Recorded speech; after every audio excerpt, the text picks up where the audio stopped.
superficiais. Por exemplo, candidíase a gente pode fazer, carcinoma, espinocelular, leucoplasia, são lesões que a gente pode usar. Agora, lesões profundas, como por exemplo, cistos intraósseos. Claro que a gente não vai usar a citologia, porque a gente não vai conseguir raspar o material. Então, nessas situações, a gente vai utilizar a citologia como um exame complementar. É o melhor exame? Não. O melhor exame, sem dúvida nenhuma, é o anátomo patológico, biópsia, né? E quais são as vantagens da citologia? Porque ele é simples, ele é rápido, vai ser utilizado para diagnosticar células superficiais do epitélio e as aplicações são de lesões mais do tecido superficial. Como fixadores, pode utilizar, é diferente da biópsia. Biópsia a gente viu que era formol. Na citologia, é solução de álcool absoluto, ou álcool éter, que hoje nem utiliza mais, ou aqueles fixadores em spray, que é o mais comum, né? Quem faz Papa Nicolau, as meninas que fazem Papa Nicolau, geralmente faz o spray, que é um fixador desse exame. E o Papa Nicolau nada mais é do que um exame de citologia esfoliativa, tá? E justamente, né, como desvantagem, quando a gente pensa em citologia, qual que é? Como a gente só vai estar tirando célula, não vai ter aquele padrão histológico. E o padrão histológico é importante? Óbvio, porque num carcinoma, esse padrão histológico vai determinar se é uma lesão mais invasiva, ou menos, ou mais agressiva, ou menos. Tudo bem? Então, ele não tem esse padrão estrutural do tecido, por quê? São só células. É células que a gente removeu e distendeu numa lâmina. Impossível avaliação intravascular. Por quê? A gente não tirou um tecido e está vendo o vaso. Então, não tem como avaliar essa questão de infiltração vascular. Por que isso é importante? Para um caso de carcinoma também. Porque se tiver célula infiltrando o vaso, qual que é o problema disso aí? Por que o câncer mata? Porque dá metástase através de vaso. Então, numa citologia, a gente não consegue ver isso porque só vai ver célula superficial. E também porque não tem difícil aplicação de uma neoplasia mesenquimal. Por exemplo, um osteosarcoma. É uma lesão intraóssea, não dá para a gente usar a citologia por conta disso. E quem fez essa classificação? Por isso que o exame chama Papa Nicolau, né, popularmente. Porque esses autores fizeram a classificação dessas células superficiais e fizeram essa classificação em 5 classes. Então, começa na classe 0 e vai até a classe 5. Né? 0 seria material insuficiente e classe 5, por sua vez, conclusivo de malignidade. Né? A gente pode fazer isso na boca também, tá? Citologia. Eu vou passar rápido porque vai ter tudo lá na plataforma, tá? Não se preocupem em copiar tudo, porque senão vai...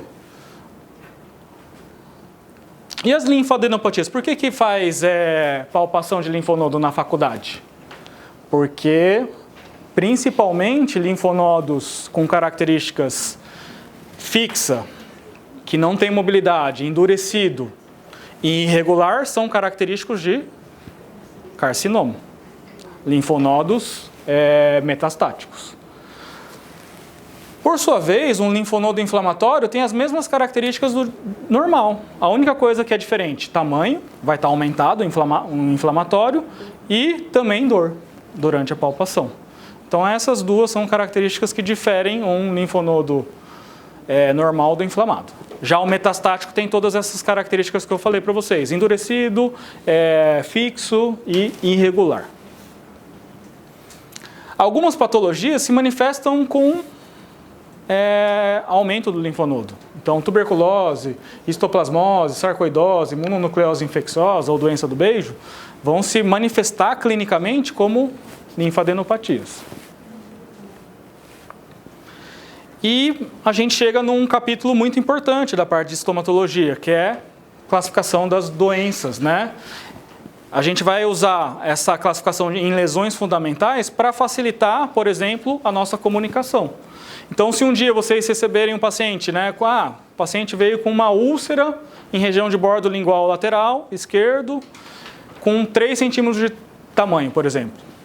Por que isso é importante, a descrição? Porque na hora de vocês fazerem o encaminhamento, se vocês não fazem estomatologia, e eu recebo esse paciente, uma semana depois, eu sei se evoluiu ou se está estável, primeiro. Segundo, eu sei como que você enxergou a lesão naquele primeiro momento. Então, a parte de lesão fundamental é muito importante para a gente, primeiro, estabelecer a evolução da doença. Está aumentando, está diminuindo, está estável. Segundo, para ver essa evolução é importante para quê? Para estabelecer prognóstico. É uma lesão maligna, por exemplo. No dia que o paciente veio, hoje, dia 1º de fevereiro de 2019, o paciente veio com uma lesão maligna, uma úlcera de 1 centímetro.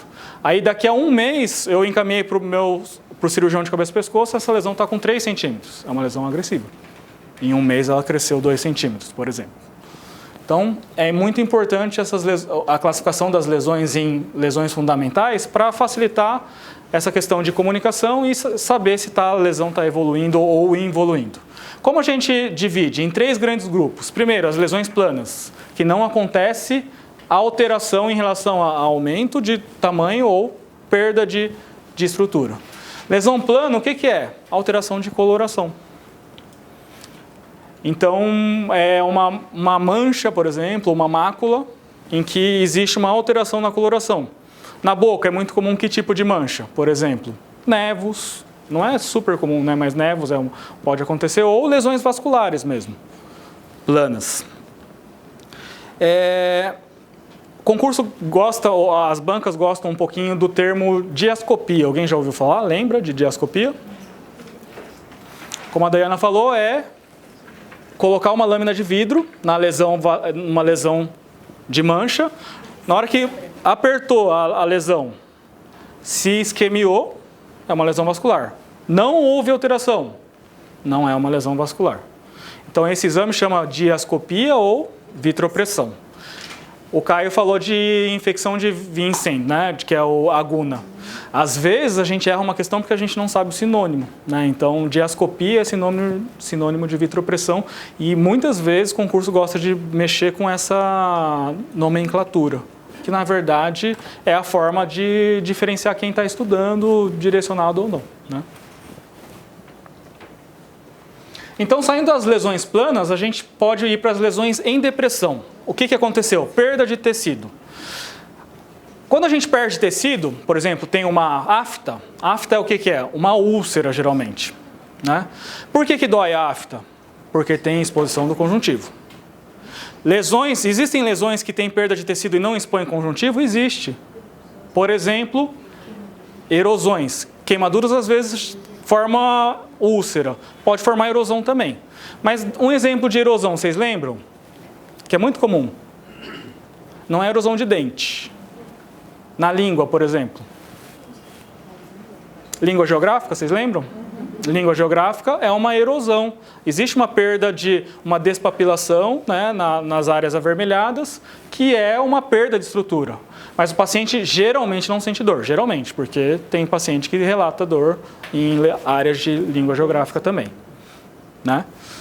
Então, perdeu epitélio de forma completa numa região, vai ter dor. Úlcera. Uma lesão de úlcera pequena, a gente chama de fissura. Então, por exemplo, queilite angular. Sabe aquelas lesões que o pessoal chama popularmente de boqueira?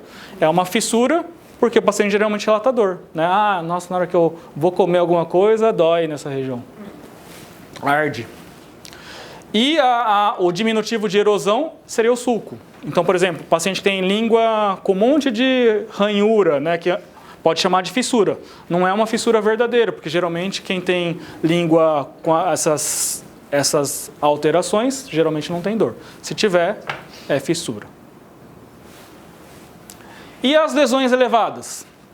Pápula é uma lesão que é elevada de conteúdo sólido até 5 milímetros. Passou de 5 milímetros, já é um nódulo. Placa, qual que é a diferença da placa da pápula? A altura da placa é menor do que a extensão. Então, um exemplo clássico de placa é aquela lesão em mucosa jugal que eu mostrei, uma leucoplasia, por exemplo. É uma lesão que a altura da lesão é pequena, mas é bem extensa, né? E vesícula e bolha são lesões que têm conteúdo líquido, porque todas essas três aqui de cima são conteúdo sólido. Vesícula é uma lesão com conteúdo líquido elevada até 3 milímetros. Passou de 3 milímetros é bolha. Exemplo de vesícula, lesão de herpes, né? Antes de formar aquela lesão ulcerada ou lesão com crosta, forma vesícula, né? Monte de vesícula. Então vamos ver os exemplos aqui. Mancha, né? A gente vê que não existe essa elevação, é só uma alteração de coloração. Um exemplo, nevos. Fissura. Aqui, na verdade, não é fissura, porque o paciente não relatava dor. A gente fala o quê? Sulco. Nessa região de língua geográfica, erosão. Úlcera. Uma afta, por exemplo. Carcinoma pode ser uma úlcera. Quando tem uma paciente com úlcera, qual que é a primeira coisa que vocês vão perguntar para o paciente? Quanto tempo, outra primeira coisa importante, e se dói ou não. Por quê? Se não dói, é preocupante. Né? Uma úlcera que não dói, que está há 1 mês, por exemplo, a gente sempre tem que pensar em carcinoma. Né? Vesícula. Né? Não dá para ver muito bem, mas é o conteúdo líquido com menos de 3 milímetros. Bolha. Uma vesícula até 3 milímetros. Pústula seria uma vesícula, em vez de um líquido seroso, contendo pus. E bolha seria uma lesão maior, né, que 3 milímetros, contendo, nesse caso aqui, exemplo, a gente vê conteúdo sanguinolento. Né? Mucocele também pode ser considerado uma bolha, que é muito comum. Né? É uma lesão em jovem é a mais comum, sem dúvida nenhuma. Pápula seria, não tem esse conteúdo líquido, né? A gente vê aqui nesse exame. E o exemplo mais fácil de mostrar seriam os grânulos de Fordyce. Né? Que às vezes a gente nem fala que é uma patologia, mas é uma alteração. Até 5 milímetros. Nódulo seria uma alteração sólida em que o tamanho é maior que 5 milímetros. E a placa, né? O que eu falei de altura? Seria essa altura comparado com a extensão da lesão. Então aqui um exemplo de, na verdade aqui não era nem leucoplasia, porque se você tem um paciente com placa branca na região de rebordo alveolar e o dente está pegando lá, é trauma, não é leucoplasia. Leucoplasia a gente tem que descartar trauma. Né?